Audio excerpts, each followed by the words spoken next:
Hujambo na karibu tena mtazamaji wa The World News katika kipindi hiki cha ulimwengu wa siasa. Jina langu ni Adam Hussein.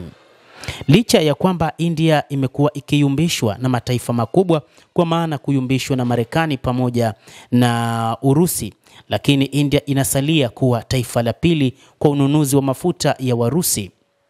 India ilibakia na nafasi yake kama mnunuzi wa pili wa ukubwa wa mafuta ghafi ya Urusi mnamo Oktoba baada ya Uchina, kulingana na data kutoka kwa tanki ya wataalamu wa Uropa.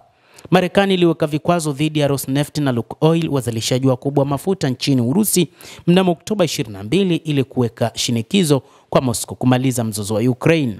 Kituo cha utafiti cha nishati cha hewa safi CREA kilisema katika uchanganuzi wake wa kila mwezi wa usafirishaji wa mafuta ya Urusi iliyotolewa Novemba 13 kwamba India ilitumia dola bilioni 2.9 kununua mafuta ghafi ya Urusi mnamo Oktoba, ambayo ilichangia 81% ya ununuzi wa mafuta ya New Delhi kutoka nchi hiyo. Uagizaji wa bidhaa ghafi wa Urusi na India umekuwa na rekodi kubwa ya ongezeko la 11% mwezi kwa mwezi, na mnamo Oktoba, ilisema taarifa hiyo. CREA pia ilitaja ongezeko la 8% la mwezi kwa mwezi katika jumla ya uagizaji, wakati uagizaji wa wasafirishaji wa kibinafsi ulijumuisha zaidi ya 2/3 ya jumla ya uagizaji wa India. Visafishaji vinavyomilikiwa na serikali karibu viliongeza ujazo wao wa Kirusi mwezi baada ya mwezi. Kiwango cha kusafisha mafuta cha Vadinar katika jimbo la magharibi la India la Gujarat, ambacho kilidhinishwa na EU na kwa kiasi fulani kinamilikiwa na Rosneft, kimeripotiwa kuongeza uwezo wa kuzalisha hadi 90% mwezi wa Oktoba. Hata hivyo, kutokana na changamoto ambazo zimetokea baada ya Marekani kutaka India isiendelee na mpango wa ununuzi wa mafuta, moja kati ya jambo ambalo linatajwa ni pamoja na kutengenezwa kwa mawasiliano ya karibu kati ya India na Urusi.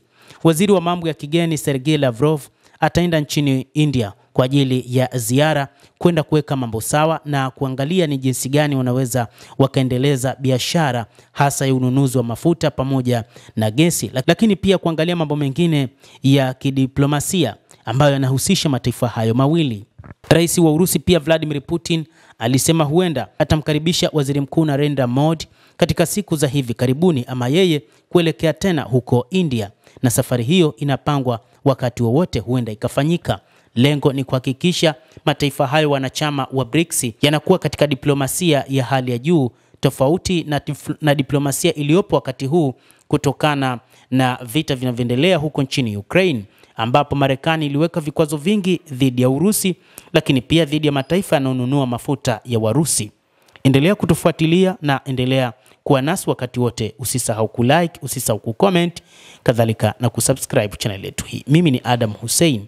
Endelea kuwa nasi wakati wote, endelea kutufuatilia.